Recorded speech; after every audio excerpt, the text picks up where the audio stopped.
मित्रों नमस्कार।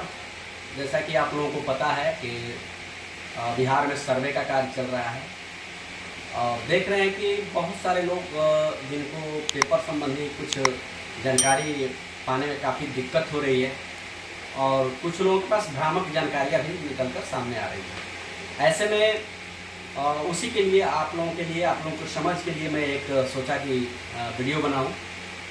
तो सबसे पहले सर्वे में हम लोगों को देखना है कि मेरी ज़मीन किस किस्म की है, यानी कि रैयत जो है वो खतियानी है कि रजिस्ट्री हुई हाल फिलहाल की।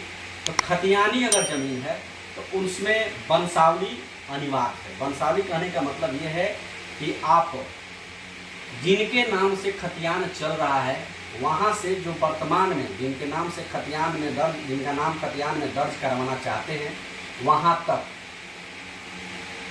आपका रिश्ता उनसे क्या है। आप जो उत्तराधिकारी बनेंगे, खतियान में जिस व्यक्ति का नाम है उनके उत्तराधिकारी बनेंगे, तो उनसे आपका रिश्ता क्या है बीच में। यानी कि मान लीजिए खतियान राम के नाम से है, उनके 2 पुत्र हुए, श्याम घनश्याम, फिर उनके 2 पुत्र हुए। वैसे करके अंत में जो लोग जीवित हैं वहाँ तक आपको वंशावली में मेंशन करना है, यानी किसी का छोड़ना नहीं है। उसमें चाहे लड़की का भी नाम हो उसको भी मेंशन करना है। लड़की का नाम वंशावली में बिल्कुल भी नहीं छुपाना है, नहीं तो आपका वंशावली रिजेक्ट हो सकता है। दूसरी बात वंशावली में ये है कि ये सरपंच के यहाँ से निर्गत होना है, लेकिन उसके पहले आपको एक प्रक्रिया से गुजरना होगा। पहली प्रक्रिया ये है कि आप खतियानी जो व्यक्ति हैं वहाँ से शुरू करके जो वर्तमान में जिनका नाम खतियान में दर्ज करवाना चाहते हैं वहाँ तक एक पेपर पर अपना वंशावली लिखेंगे कि फलाना के लड़के इतने, उनके लड़के इतने, उनके लड़के इतने, और जो वर्तमान में जिंदा है उनका अंत में मेंशन करते हुए उसको आप कोर्ट से एफिडेविट करेंगे कि मेरी ये वंशावली है और मैं ये अपना कथन कह रहा हूँ, ये मेरी वंशावली सही है। उसके बाद दूसरी जो बात है वंशावली के बाद वो आपका 1 2 3 4 5 6 पेज का फॉर्म है। यानी एक फॉर्म आपने कंप्लीट कर लिया, वो एफिडेविट। दूसरा जो आपका है पहलू वो आपका ये है, देख सकते हैं, ये एक बार देख लीजिए।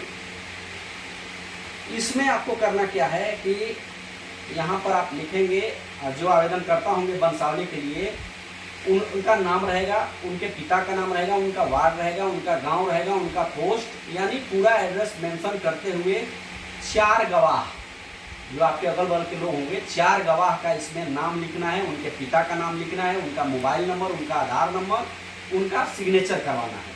उसके बाद आप क्या करेंगे, जब ये सारे लोग अपनी प्रक्रिया कर लेंगे तो आप उसके बाद अपने वार्ड के पंच का सिग्नेचर और मुहर, उसके बाद अपने वार्ड सदस्य का सिग्नेचर और मुहर, उसके बाद जो आपके वार्ड की आंगनबाड़ी सेविका होंगी उनका सिग्नेचर और मुहर, उसके बाद आपके पंचायत के जो चौकीदार होंगे उनका सिग्नेचर और उनका जो कोड होता है वो, उसके बाद आपके जो मुखिया होंगे पंचायत के उनका सिग्नेचर होगा।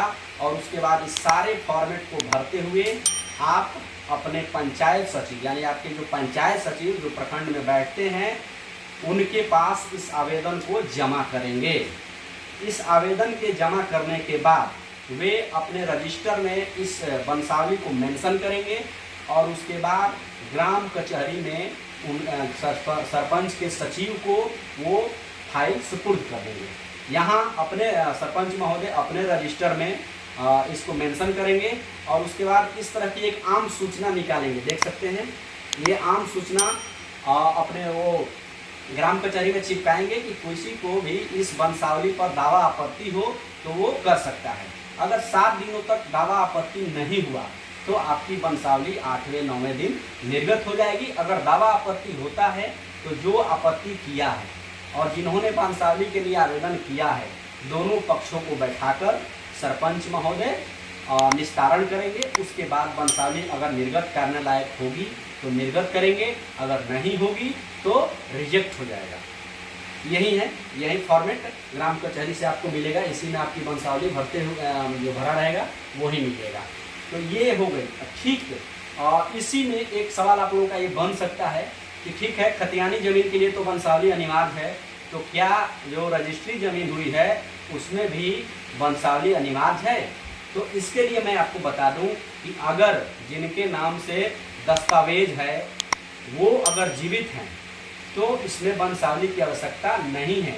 अगर वो मृत हो चुके हैं, अगर उनकी पत्नी जीवित है तो भी उसमें वंशावली की आवश्यकता नहीं है। लेकिन अगर पति पत्नी दोनों मृत हो चुके हैं और वे उनके पुत्र अगर चाहते हैं कि मेरा नाम खतियान में दर्ज हो तो उसमें वंशावली की अनिवार्यता है। आप साबित करेंगे कि मेरे ये पिता हैं, वो एफिडेविट करेंगे, साबित नहीं करेंगे, पिता तो आपके हैं ही, एफिडेविट करेंगे कि मेरे ये पिता थे, हम 2 भाई हैं, अकेले हैं, 4 भाई हैं, मेरी इतनी बहन है, और वो दर्ज हो जाएगा। दूसरा पहलू ये है, इसी में मैं आपको बता दे रहा हूँ कि इसके बाद ये तो एक पहलू हो गया सर्वे का कि खतियानी ज़मीन में आपको वंशावली बनाना है, और रजिस्ट्री हुई ज़मीन है अगर वो जिंदा है तो वंशावली नहीं होगी, वो सिर्फ। लेकिन सबसे महत्वपूर्ण चीज़ है कि इसके बाद सर्वे कैसे होगा? तो सर्वे में आपको प्रखंड मुख्यालय पर शिविर लगेगा, उसमें आपको अपने जमीन का पूरा ब्यौरा फॉर्म प्रपत्र 2 में भरते हुए वहां पर आवेदन करना है। प्रपत्र 2 में क्या है देखिए, ऐसे ही प्रपत्र 2 का ये फॉर्मेट है, आप देख सकते हैं। इसमें आपको अपने राजस्व गांव का नाम, थाना नंबर, हल्का नंबर, पुलिस थाना, अंचल और जिला का नाम लिखना है। इसमें आपको टोटल 11 कॉलम है। पहला कॉलम में है रैयत का नाम और हिस्सेदारों का नाम। अगर रैयत जिंदा नहीं है तो उनका जितने भी वंशावली से उत्तराधिकारी हैं उन सभी का नाम इसमें लिखेंगे, उनके पिता का नाम लिखेंगे, अस्थाई उनका पता है दूसरे कॉलम में वो लिखेंगे, जिस जमीन का आप ब्यौरा दे रहे हैं उसका खाता नंबर लिखेंगे, उसका खेसरा नंबर लिखेंगे, उसका कितना रकबा है उसको डिसमिल में लिखना है, फिर उस प्लॉट की चौहद्दी लिखना है कि उत्तर में कौन है, दक्षिण में कौन है। हाल चौहद्दी जो जिंदा हुए हैं, लेकिन जो मृत हो चुका है, चौकीदार है आपका, उसका नाम नहीं देना है। उनके जो उत्तराधिकारी वर्तमान में जो जिंदा होंगे उनका नाम लिखना है कि उत्तर में कौन है, दक्षिण में कौन है, पूर्व में कौन है, पश्चिम में कौन है। फिर आपको 7 नंबर कॉलम में जमीन का किस्म क्या है, डी बास्किट है, बटाईदार है, कि आपका दान में मिला है, कि बंदोबस्त हुआ है, ये सब लिखना है। उसके बाद आपके लगान कितना देते थे वो आपको राजस्व रसीद पर होगा या आपके डीड में होगा, उसको मेंशन करेंगे। उसके बाद आप जमाबंदी संख्या लिखेंगे। और 10वां जो कलम है, भूमि पर दावा आपका किस आधार पर है, तो वो या आप देंगे कि मेरी खतियानी जमीन है तो वंशावली से उत्तराधिकार होगा, या दान में मिला है, या आपने खरीदा है, या आपको बंदोबस्त हुआ है, या आपको किसी अन्य माध्यम से मिला है। ये कॉलम नंबर 10 में भरेंगे। कॉलम नंबर 11 इसके अलावा अगर कोई आपके पास जानकारी हो तो वो भरेंगे। इसी को भरते हुए अगर खतियानी ज़मीन है तो इस फॉर्म के साथ अपना खतियान आप लगाएंगे। अगर दस्तावेजी ज़मीन है, रजिस्ट्री ज़मीन है तो उसमें आप डीड लगाएंगे, और आधार के साथ आप जो प्रखंड मुख्यालय पर शिविर लगेगा वहाँ पर इसको जमा करेंगे। उसके बाद कानूनगो और जो कर्मचारी होंगे और जो अमीन होंगे वो आपके स्पॉट पर जाएंगे और सारी जानकारी इकट्ठा करेंगे। अगर वो संतुष्ट हो जाएंगे तो वर्तमान में जो उत्तराधिकारी जीवित हों या जिनका डीड है वो जीवित है, उनके नाम से ये खतियान में दर्ज हो जाएगा।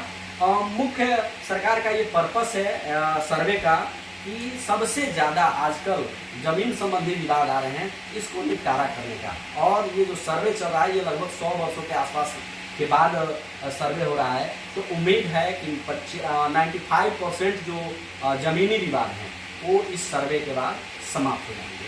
आप अधिक जानकारी के लिए कमेंट कर सकते हैं और उसका आपको संतुष्ट किया जाएगा जवाब देकर। और हमारे ये YouTube चैनल आदर्श बिहार लाइव को प्लीज़ आप लोग सब्सक्राइब करें और इसको प्यार दिलाते हैं। धन्यवाद।